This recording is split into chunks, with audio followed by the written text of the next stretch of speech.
తప్పకుండా మనకి సహకరిస్తారు, మనం కూడా అభివృద్ధిలోకి వస్తాం. దాని అనుమానమే లేదు. ఇక అనుమానం అది ఏ రంగం ఎన్నుకున్నా కూడా మీరు ఏదైనా ఒక రంగం ఎన్నుకోండి, ఏ రంగం ఎన్నుకున్నా దాని ఒక హార్డ్ వర్క్, ఒక best plan, main important plan, తర్వాత హార్డ్ వర్క్. ఇవి రెండు సక్సెస్. నాకు మాట్లాడాలని ఉంది, సార్ చూస్తున్నారు గణధర్ సార్, అందుకని మాట్లాడకండి ఎక్కువగా అని సూచన చేస్తున్నట్టు గమనిస్తున్నా. ఓకే, రెండోది ఇక మీ పిల్లల గురించి మీరు ఎక్కువ టైం ఇవ్వండి. మీరు ఫోన్కి ఇచ్చే కంటే మీ పిల్లలకి ఇవ్వండి.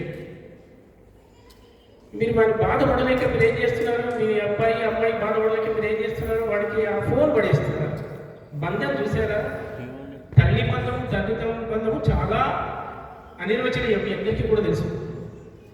అటువంటి బంధాన్ని మీరు ఏం చేస్తున్నారు, ఒక సెల్ ఫోన్కి ఇస్తున్నారు. ఆలోచిస్తే అది మాత్రం చాలా చాలా పొరపాటు. మీ పిల్లలతో షేర్ చేసుకోండి, మీ పిల్లలకి టైం ఇవ్వండి. మీరు సరే పోయి వచ్చిన తర్వాత సార్ కొంచెం రిలాక్స్ అవుతా, టీవీ చూడద్దా, సెల్ ఫోన్ చూడద్దా, ఇంకా మీరు అలాగే చెప్తారే బాగుండే ఇదేంటి అనుకోవచ్చు. కానీ అది ఒక ఆ వస్తువు సెల్ ఫోన్ అనేటువంటిది, టీవీ అనేది మనం తెలుసుకోవడానికి, మనకు అవసరానికే తప్ప మనం దానికి లొంగడానికి అయితే కాదు, మనం విలువైన టైంలో దానికి వెచ్చించడానికి అయితే కాదు. అది ఎందువరకు తయారు చేశారు, ఇప్పుడు ఏం జరుగుతుంది మీ అందరికీ కూడా తెలుసు, నాకన్నా ఎక్కువ మీరు ప్రపంచంలో తిరుగుతూ ఉన్నారు. కాబట్టి నేను అది కోరుకునేది ఏంటంటే, మీకు ఇచ్చే సూచన ఏంటంటే, మీ పిల్లలకి సమయమైన టైం ఇవ్వండి, మీ పిల్లల్ని ప్రయోజకులు చేసుకోండి. మీ తల్లిదండ్రులు ఎంత కష్టపడి మిమ్మల్ని ఈ స్థాయికి తెచ్చారు కదా, అప్పుడు వాళ్ళు చదువుకున్నారు, చదువుకోలేదు, అయినా కష్టపడి మిమ్మల్ని ఈ స్థాయికి తెచ్చినప్పుడు, మీరు ఈ స్థాయిలో ఉన్నప్పుడు మీ పిల్లల్ని మీరు ఏ స్థాయికి తేవాలి, మీరు ఎంత బాధ్యత ఉంటుంది, చాలా పెద్ద బాధ్యత ఉంటుంది.